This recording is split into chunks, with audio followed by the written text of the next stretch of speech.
आजकल बहुत से फर्जी संत हमारे समाज में घूम रहे हैं। ये लोग बिल्कुल असली संतों जैसे दिखते हैं और लोगों को बेवकूफ बनाकर अपना काम निकालते हैं। धर्म के नाम पर ये लोग पैसा और शोहरत कमाते हैं। इनकी वजह से सच्चे साधु संतों की इज्जत कम होती है। लोगों का धर्म से विश्वास उठ जाता है। इसलिए इन फर्जी संतों को बेनकाब करना बहुत जरूरी है।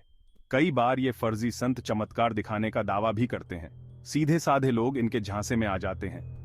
अपनी परेशानियों का हल ढूंढने के चक्कर में लोग इनके जाल में फंस जाते हैं। ये फर्जी संत लोगों को अंधविश्वास में डाल देते हैं, जिससे समाज में बुराई फैलती है। फर्जी संतों के खिलाफ आवाज उठाने के लिए एक बहुत ही जरूरी बैठक होने जा रही है।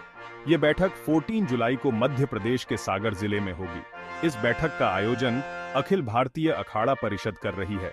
देश भर के साधु संत इस बैठक में शामिल होंगे। यह बैठक इसलिए भी महत्वपूर्ण है क्योंकि यह महाकुंभ 2025 से पहले हो रही है। अखाड़ा परिषद एक बहुत पुरानी और सम्मानित संस्था है। यह संस्था साधुओं के हितों की रक्षा करती है। साथ ही यह धर्म और संस्कृति को आगे बढ़ाने का काम भी करती है। इस ऐतिहासिक बैठक में फर्जी संतों के खिलाफ एक योजना बनाई जाएगी। महाकुंभ दुनिया का सबसे बड़ा धार्मिक आयोजन है। लाखों श्रद्धालु इसमें शामिल होते हैं। ऐसे में फर्जी संतों के लिए यह एक बहुत बड़ा मौका होता है। वे इसका फायदा उठाकर लोगों को लूट सकते हैं। इसलिए महाकुंभ 2025 से पहले इन फर्जी संतों पर रोक लगाना बहुत जरूरी है। सागर में होने वाली बैठक में महाकुंभ में आने वाले श्रद्धालुओं की सुरक्षा पर भी बातचीत होगी। फर्जी संतों से सावधान रहने के लिए लोगों को जागरूक किया जाएगा। इसके लिए एक बहुत बड़ा अभियान चलाया जाएगा। साधु समाज एक हो रहा है। फर्जी संतों के खिलाफ साधु समाज एक हो रहा है। देश के अलग अलग हिस्सों से साधु संत सागर की बैठक में शामिल होंगे।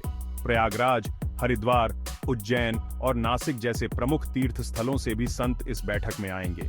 साधु संतों का मानना है कि फर्जी संतों की वजह से पूरे साधु समाज को बदनाम किया जा रहा है। उनकी छवि खराब हो रही है। इसलिए अब समय आ गया है कि इन फर्जी संतों को बेनकाब किया जाए। सागर में होने वाली बैठक में एक सर्कुलर जारी किया जाएगा। इस सर्कुलर में फर्जी संतों को पहचानने के तरीके बताए जाएंगे। साथ ही यह भी बताया जाएगा कि लोग इनसे कैसे बच सकते हैं। यह सर्कुलर देश भर के मंदिरों और आश्रमों में बांटा जाएगा। इसके अलावा सोशल मीडिया के जरिए भी लोगों को जागरूक किया जाएगा। लोगों से अपील की जाएगी कि वे किसी भी संत पर आंख मूंदकर भरोसा न करें। फर्जी संतों के खिलाफ यह लड़ाई सिर्फ साधु समाज की लड़ाई नहीं है। यह लड़ाई भारतीय संस्कृति और परंपरा की रक्षा के लिए है। हमें यह समझना होगा कि फर्जी संत हमारे समाज के लिए खतरा है। ये लोग हमारी आस्था और विश्वास का गलत फायदा उठाते हैं। हमें इनके झांसे में नहीं आना चाहिए।